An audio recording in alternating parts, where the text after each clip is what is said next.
Alright guys, so welcome back. For those of you who have YouTube channels, let me ask you a question. Have you ever been so excited about something that when you start filming you actually forgot to hit that record button? Well, that's exactly what happened to me. I thought I was filming this whole you know, pigment section and dusting and stuff, and then I realized my camera wasn't filming, so I lost about 10 minutes of important tutorials that I think could have been better for like the beginner and stuff. But fortunately for us, there's a lot of tutorials on dusting and pigments. I recommend Amo's channel with Mick Jimenez. He has some couple tutorials there. Scale Model Medic, who I always mention. All those guys, they have great tutorials. But what I did here is I took some pigments, you can still see them here, and I just used tap water, and I used them as washes. And what it does is when it dries up, it leaves, it goes into all the recesses and stuff, and it leaves a really realistic, what do you call it, effect. And if you put too much, you could always go back with a clean brush and take the excess off. Once you're done with everything, you could use either enamel thinners. I've heard people using alcohol, or you could use pigment fixer or pigment binder. The only thing though is I use this, and this is part of the set, the weathering set that I bought from Vallejo. This set right here, and it actually remove the pigment. So you got to be really careful how you put it in. But I will suggest that what you could do is, once you put the pigments on, you could throw a very light coat of matte varnish or any kind of clear coat in a very low air pressure. That way you could just fix all the pigments. I got a little bit of stowage that fell off the front here that I gotta fix. So what I'm gonna do is I'm gonna stop the camera and I'm gonna switch to my other camera, my little Panasonic here that I have. That way I could get really close and explain to you guys what I did. Okay, so here we are. Here's the upper part of the model. I wanted to show you guys and explain what I did. You guys could see over here, I did, you know, the pigments with tap water, and I just used it as a wash. Once it dries, it just dries as, you know, like dust and stuff. Sorry if the camera is too shaky.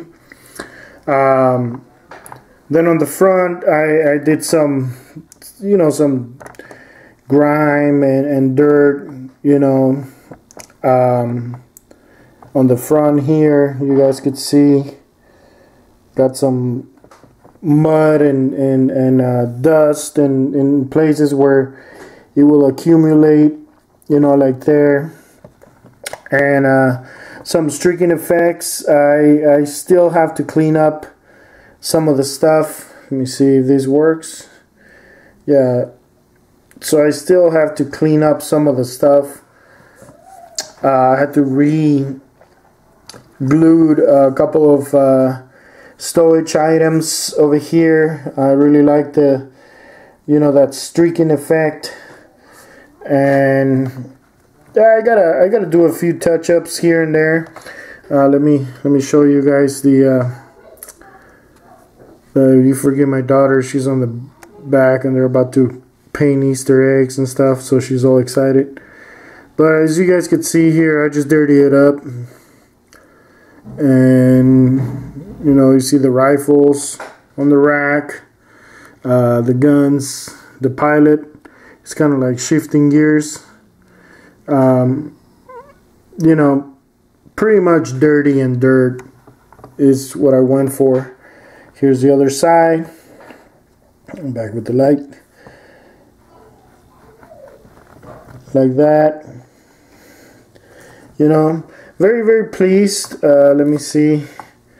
On the back, on the bottom, you know, I just muddied up the parts where I thought, you know, the mud will accumulate. Let's put this over here, and now let's bring the chassis. I really, really, really enjoy how this turned out. I've been trying to get this effect for a long time now, and now I know how to do it. Simple. You know, you just pretty much throw a pigment wash on top, and then with your fingers you just rub it off, and you do it as many times as you want. And same with the tracks. You see the tracks. Let me take the light off, maybe you see more over here. And over here, let me zoom in. Let me see if you guys notice. I covered up a staple. That is a staple that I was trying to cover up because these bands are so bad. They're rubber bands they created. Oh, by the way, they created so much tension that all four wheels, this one, this one, this one, and that one, they all bent.